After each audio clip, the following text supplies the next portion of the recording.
Bismillahirrahmanirrahim. Assalamualaikum warahmatullahi wabarakatuh. Sebelumnya, perkenalkan nama saya Rasa Alfitra Agil Anarki dari kelas 10 IPS.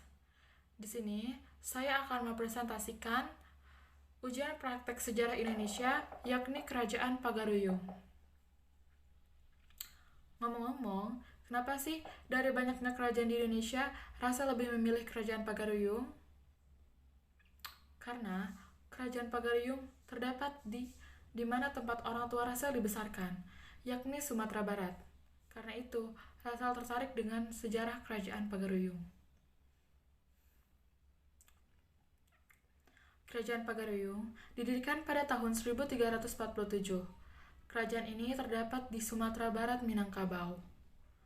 Kerajaan ini ialah kerajaan monarki.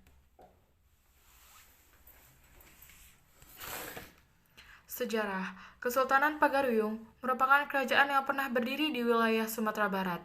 Diketahui, kerajaan ini sebelumnya adalah bagian dari Kerajaan Malayapura, pimpinan Aditya Warman. Tetapi, tidak diketahui dengan pasti kapan berdirinya Pagaruyung, karena masih terbatasnya sumber yang ditemukan untuk menjelaskan kerajaan tersebut. Namun, dalam prasasti Batu Sangkar disebutkan bahwa Aditya Warman pernah menjadi raja di Pagaruyung. Terdapat beberapa sumber yang mengatakan bahwa ketika Aditya Warman memerintah di sana, ia memindahkan pusat pemerintahan Pagaruyung ke wilayah pedalaman Minangkabau. Pengaruh Islam di Pagaruyung diperkirakan berkembang sekitar abad ke-16 oleh para musafir dan ahli agama yang singgah ke wilayah Aceh dan Malaka. Syaikh Burhanuddin Ulakan, salah satu murid dari ulama Aceh yang bernama Syaikh Abdurrauf Singkil, Tengku Syiah Kuala. Pada abad ke-17, Pagaruyung yang sebelumnya bercorak agama Hindu berubah menjadi bercorak Islam dan menggantinya menjadi Kesultanan Pagaruyung.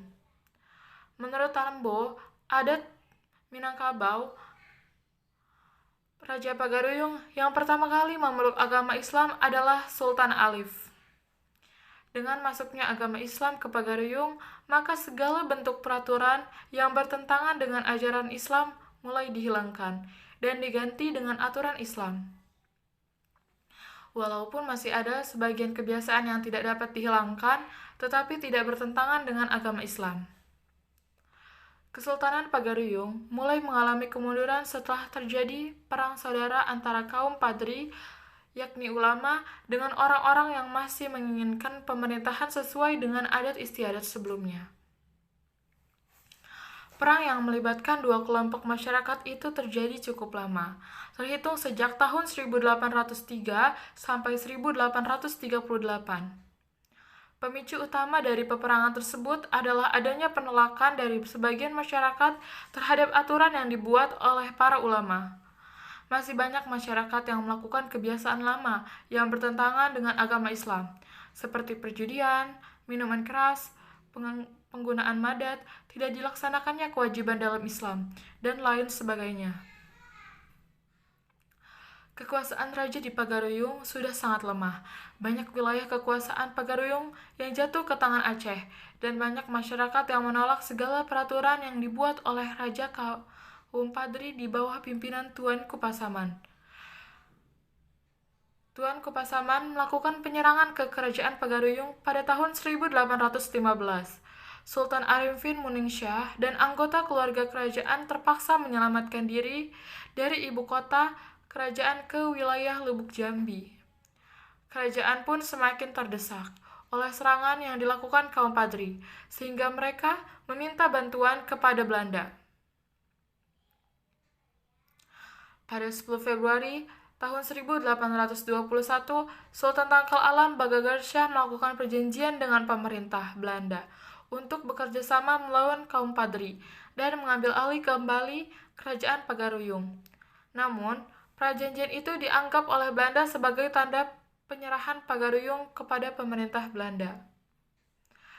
Setelah pasukan Belanda berhasil memukul mundur kaum Padri dan wilayah Pagaruyung, pemerintah Hindia Belanda mengambil alih kekuasaan wilayah Pagaruyung dan menempatkan raja sebagai bawahannya.